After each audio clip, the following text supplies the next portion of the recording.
তৃতীয় অধ্যায়ে ভগবান কর্মের উপরে চর্চা করেছেন, আমাদের কর্তব্য কর্ম এবং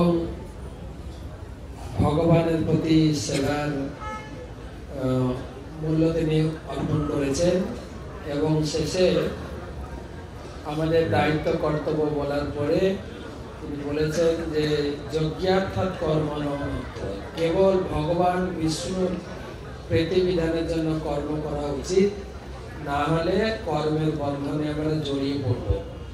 এবং শেষে তিনি আমাদের কামের কথা, জীবনের প্রধান শত্রু কামের কথা তুলে ধরেছেন, যে কাম হচ্ছে সর্বগ্রাসী পাপাত্ম এবং জীবনের প্রধান শত্রু চির অতৃপ্ত।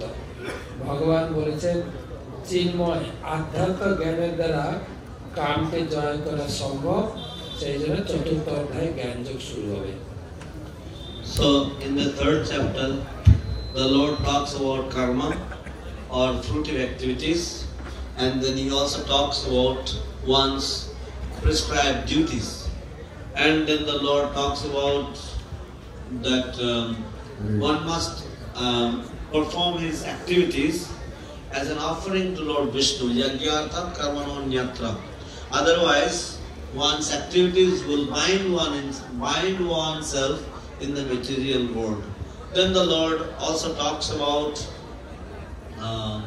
the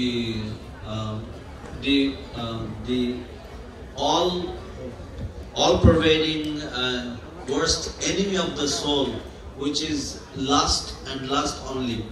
And the Lord explains how one can conquer lust. That process also given. And in the end, the Lord talks about that one can overcome lust by proper intelligence. And then the Lord will talk about the Jnana Yoga in the next chapter.